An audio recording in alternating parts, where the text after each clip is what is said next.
IPL 2026 పుణ్యమా అని టీమిండియాకు మరో స్పీడ్ స్టార్ దొరికాడు. రాజస్థాన్ రాయల్స్ గుజరాత్ టైటాన్స్ మ్యాచ్లో ఓ బౌలర్ ఏకంగా 154.2 కిలోమీటర్ల వేగంతో బంతిని విసిరి అందరినీ ఆశ్చర్యపరిచాడు. అతడే అశోక్ శర్మ. ఈ సీజన్లో గుజరాత్ టైటాన్స్ తరఫున ఆడుతున్న ఈ ప్లేయర్ రాజస్థాన్ రాయల్స్ తో మ్యాచ్లో నిప్పులు చెరిగే బంతులు విసిరాడు.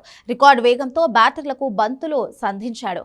దీంతో ఐపీఎల్ 2026లో అత్యంత వేగవంతమైన బంతిని నమోదు చేశాడు. కుడి చేతి వాటం పేసర్ అయిన 23 ఏళ్ల అశోక్ శర్మ 4 ఏళ్ల క్రితం ఐపీఎల్లో రాజస్థాన్ రాయల్స్ జట్టుకు నెట్ బౌలర్ గా ఉన్నాడు.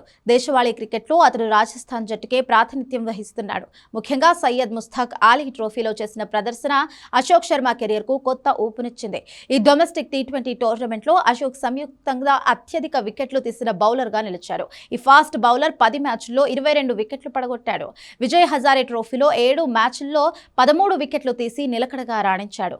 ఆ తర్వాత ఐపీఎల్ 2022లో కోల్కతా నైట్ రైడర్స్ జట్టు అతడిని 55 లక్షలకు దక్కించుకుంది. కానీ ఒక్క మ్యాచ్లో కూడా ఆడే అవకాశం రాలేదు.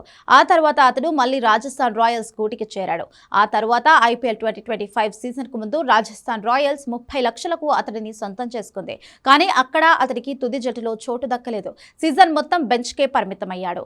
కానీ ఐపీఎల్ 2026 సీజన్ కు ముందు గుజరాత్ టైటాన్స్ ఈ పేసర్ను 90 లక్షలకు దక్కించుకుంది. తుది జట్టులో ఆడే అవకాశం కూడా కల్పించింది. 2026 ఇంకా ప్రారంభం దశలోనే ఉన్నప్పటికీ అత్యంత వేగవంతమైన బంతిని విసిరిన బౌలర్ల జాబితాలో అశోక్ శర్మ అంతర్జాతీయ బౌలర్ అన్రిచ్ నోర్జేను వెనక్కి నెట్టాడు.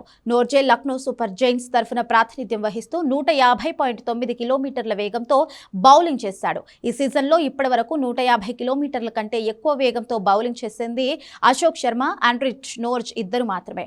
అందులోనూ 3 సార్లు 150కి పైగా వేగంతో బౌలింగ్ చేసిన అశోక్ శర్మ టీమిండియాకు ఆకాశ కిరణంగా మారనున్నాడు.